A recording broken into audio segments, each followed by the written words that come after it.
Hi, mystery writers. Whoa. Welcome. Today we're going to talk about the story in the scene. So important. Your little mini story in your story.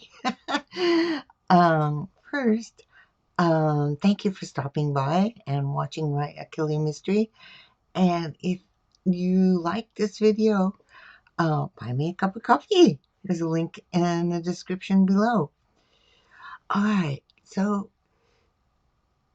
each scene builds your story. The scenes are the building block of your story, right? And each scene, you want to create a little mini story with the same components as your big main story. There's a central character, there's an obstacle, there's a setting, there's an emotional arc. There's a beginning, a middle, and an end. And the scene has one more function, and that is to move the story forward. So when you finish your scene, you want to check that it is moving your story forward, because otherwise you're going to need to revise it or take it out. All right. So if you're a pantser or a plotter, it doesn't matter. If you are a planner, you can plan out the basic storyline of the scene.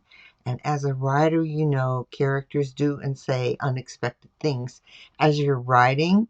So one of the benefits of planning is that you have a basic structure to keep your characters from going way off base and disturbing your story plan. I'm not saying characters shouldn't be disruptive when writing your story. It's always fun, right? Just make sure the actions are moving the story forward and not drama for drama's sake. And if you are a pantser, don't despair. You can review your scene after you write it so that you have covered the basic scene elements. Some pantsers wait until the very first edit to check each scene. Others check the scene and then go on to the next scene. It just depends on how your process works. But anyway, how do you check your scene?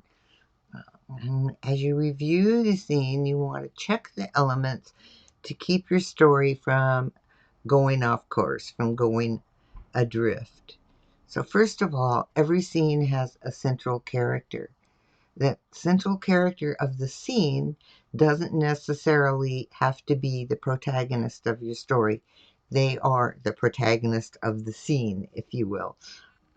You write the scene from that particular character's point of view.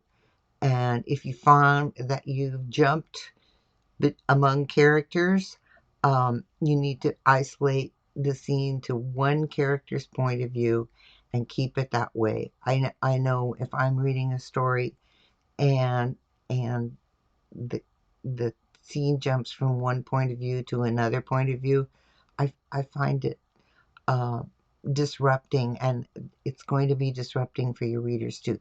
So you want to make sure that each scene has one point of view character, okay? And then next, you want to make sure that there's an obstacle. There's something that gets in the way of that main character in the scene. And the obstacle can be a physical fight, or it can be trying to solve a problem. It, anywhere. And I'll talk about this in a minute, but that obstacle is the pivot point of the scene, how you get from the beginning to the end of the scene. By the end of the scene, the character has either solved the problem, all right, won the fight, figured it out, whatever it is, or they're defeated. Um, but every scene needs that challenge. And also, something that I find beginning writers often forget is the setting. Uh, you need to ground your reader in your story. The reader needs to know where they are, who's in the room or on the field or on the street. And the setting can also contribute to the obstacle by challenging the scene's central character physically or adding an emotion overlay to the action or the dialogue. So your setting is very important in your scene. And world builders need to add the special details around the characters as they speak and act. This is um, it's, well, it's very important. It's important, especially if, like I do, you're writing historical or you're writing futuristic. You want to make sure that your setting elements are part of the scene. Otherwise, I call it characters floating in space. Your reader just doesn't know where they are, so you need to include that setting. All right, the emotional arc is, I think, the key to making that scene really work. All right, as your central character of the scene interacts with others through dialogue or action, their emotional position changes. They're going to start the scene with one emotion and end the scene with a different emotion. Um, so whether they overcome an obstacle or they're defeated, either way, they're going to have an emotional response to the consequences of what happened in the scene. And the emotional arc is the key to keeping readers engaged and turning the pages. It's just so important. So the basic structure, once again, is the beginning, the middle, and the end. And if you have your central character in a setting that adds to the story forced by a challenge, you're on your way. And by the time the character has wrestled the challenge, whatever it is, that middle part of your scene, and either won or lost the end, you've walked through your scene structure. Many, many writers think of it as a goal, a conflict, and a resolution. So that could be a way that you could think about what you want the structure of your scene. What is that central character's goal at the beginning of the scene? What is it that they want to accomplish? And then in the middle, what is the conflict? What keeps them from reaching their goal or obstructs them from reaching their goal? And then the resolution is they either achieve that goal or they don't achieve that goal. But every scene needs this progression, beginning, middle, and end, goal, conflict, resolution. Start with one emotion, end with another emotion. And then, of course, the final evaluation is to move the story forward. So once your scene is complete, you need to take a look at how it fits in the overall story. And if it's an info dump about the story world, you'll need to lighten it up by integrating the information into other parts of the story. And if it's a cute scene or a big fight scene, you still need to review how the scene moves the story forward. Um, if the scene is the best writing you've ever done, it still needs to move the story along. And I think that's where beginning writers can get stuck. They're just really happy with how everything flowed writing that scene. But you need to make sure that the scene is inherent to the story. And every writer has to put their darlings aside, if not outright kill them sometimes. And the thing about those scenes, the best writing you've ever done scenes that don't fit in the story, is um, you can keep a file of those great scenes because they can be sparks or they for another story or they can fit in another story. Um,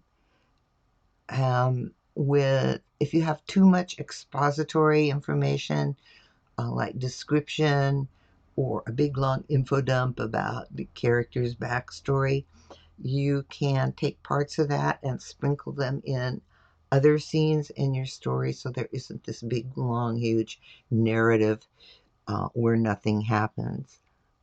And so make sure that your scene moves the story along, and you'll need your editor's hat to make sure that scene is doing the job, and that comes after you finish writing your draft and you look at the story at it as a whole, and you look at each scene and how it fits in the story.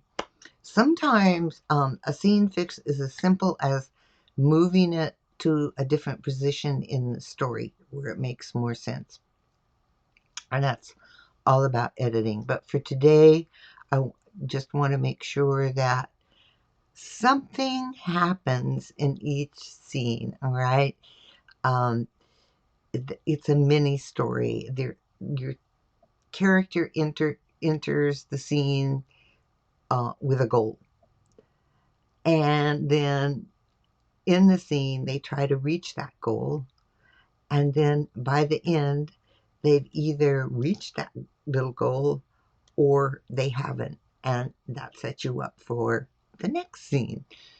Okay. I hope that helps. It's I know I had a while back about scene structure, and there was a long list of things. But I think as you're writing, the simplest way to think about it is beginning, middle, end, goal, conflict, resolution.